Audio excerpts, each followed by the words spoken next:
ஆண்டவராய் இயேசு கிறிஸ்துவின் மேலான நாமத்தினால் வாழ்த்துக்கள். அருமையானவர்களே, இன்னைக்கு நம்ம வேதத்தில் தியானத்திற்காக எடுத்துக்கொண்ட வேத வசனம் ரோமருக்கு எழுதின நிருபம் 12ஆம் அதிகாரம் 2ஆம் வசனத்தை நம்ம வாசிக்க போகிறோம். நீங்கள் இந்த பிரபஞ்சத்திற்கு ஒத்த வேஷம் தெரியாமல் தேவனுடைய நன்மையும் பிரியமும் பரிபூரணமுமான சித்தம் இன்னதென்று பகுத்தறியத்தக்கதாக உங்கள் மனம் புதிதாகிறதுனாலே மறுரூபமாகுங்கள். இன்னைக்கு இந்த வசனத்தின்படி தேவ பிள்ளைகள், விசுவாசிகள், ஊழிகளாக இருக்கட்டும், யாராக இருந்தாலும் நாம் மறுரூபமாக்கப்பட்டிருக்கோமா? மறுரூபமாக்கப்பட்டிருக்கிறோமா? புரியுதா உங்களுக்கு? இல்லையே.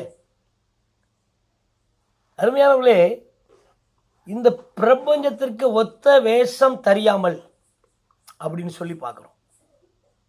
இன்னைக்கு நம்ம ஆவிக்குரியவங்கன்னு சொல்கிறவங்க, ஊழியம் செய்கிறோன்னு சொல்கிறவங்க, நாங்கள் பெரிய வேத பண்டிதர் அப்படின்னு சொல்கிறவங்க, நாம் இன்னைக்கு உலகத்தோடு கூட ஒத்து போகாட்டாலும் இந்த ஆவிக்குரிய வாழ்க்கையில் கூட நீங்கள் பார்த்தீங்கன்னா, ஆவிக்குரிய காரியங்களில், ஆண்டோடைய காரியங்களில் கூட ஐயா அவங்க செய்கிறாங்க, அதனால் நானும் செய்கிறேன்.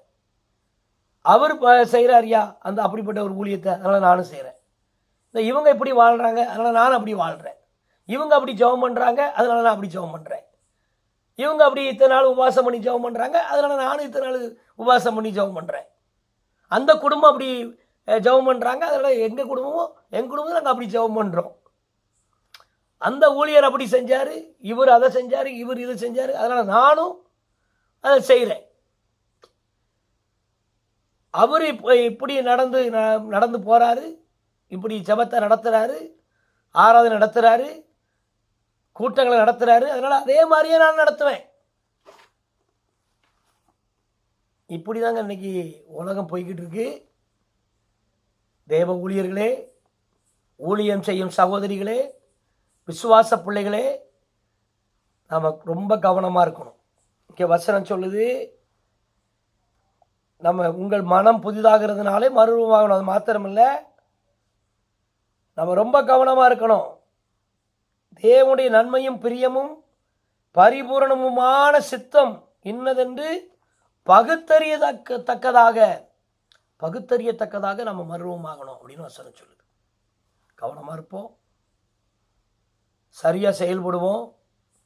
நம்ம இன்னைக்கு உலகத்தில் நம்ம எல்லாரும் சேர்ந்து ஒருவேளை ஊழியராகிய நாம் ஆண்டோடைய சித்தத்தை உணராமல் ஜனங்களை நம்ம வேறு பக்கமாக நடத்துகிறோமோ அப்படின்னு ஒரு சந்தேகம் கூட வருதுங்க.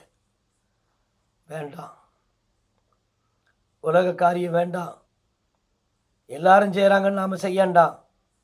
கர்த்தருடைய பரிபூரணமுமான சித்தத்தை உணர்ந்து செயல்படுவோம், ஊழியத்தை நிறைவேற்றுவோம், விசுவாசிகள் அதை விதமாய் நடத்துவோம், தேசத்தில் அவ்விதமாய் பயன்படுவோம்.